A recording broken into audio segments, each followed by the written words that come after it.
Hi, my name is Frank Brazel. I am a PhD student in the history program at Liberty University.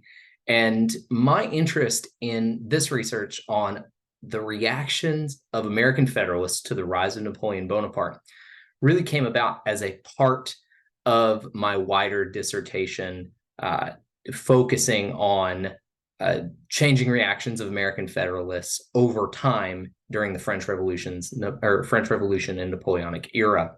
The key research questions then that emerged as a part of this study were: what was the reaction of the American Federalists to the rise of Napoleon Bonaparte? And then in the course of the study, what really emerged as a key research question was: how did the political ideology of American Federalists compare to the political ideologies and practice of Napoleonic France? Different types of evidence were used to address these two key research questions. First is personal correspondence of key American Federalists. And so I looked at the writings of several American Federalists, did a textual analysis, simply what were their reactions to this man at given points in time. We had key time markers of the Brumaire coup and Constitution of the Year 8.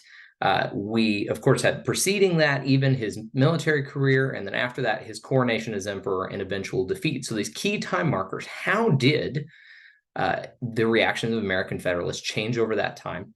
And then what really emerged, what was going to start as more of a background portion to the research, is what is the political ideology of American Federalists, and how does it compare to what we see documentary evidence of in various French constitutions? And so there was a textual and ideological analysis comparing what we see in the Federalist Papers by Hamilton, Madison, and Jay, the U.S. Constitution of 1787, and various French constitutions during this era, with particular emphasis on the Constitution of the Year 8.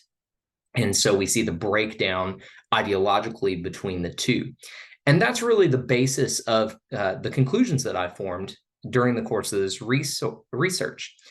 What I found was that when Napoleon was a military adventurer, he was either not very regarded by American Federalists, they didn't care who he was, or he was regarded as a Washingtonian-style hero.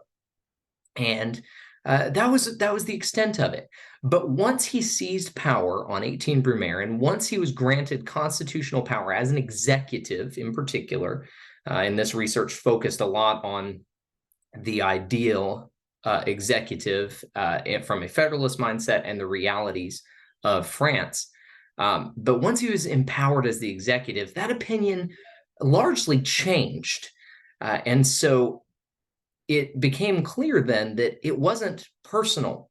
The personal reactions to Napoleon, calling him, a despot, calling him Nebuchadnezzar, they really came about as a result of his political power rather than his military accomplishments. The American Federalists didn't like him because he was a despot. He was an overly strong executive, which they did not favor.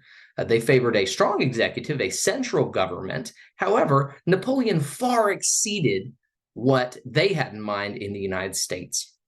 And then for further study, a greater understanding is necessary of the process by which French political culture came to hate the idea of American federalism.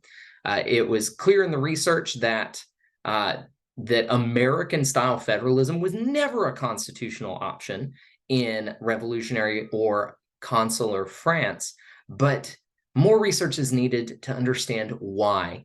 There's been so much work done comparing these two revolutions, but more work needs to be done looking at the documents themselves, comparing the documents and the ideals of these two revolutionary groups. And in addition, more work needs to be done related to how the American Federalists perceived various French governments over time, not just the consulate and empire under Napoleon, but also the various revolutionary governments that preceded him and the Bourbon Restoration. This is just a fascinating subfield where we could study the reactions of American Federalists over such a long period of time where so much change is occurring in France.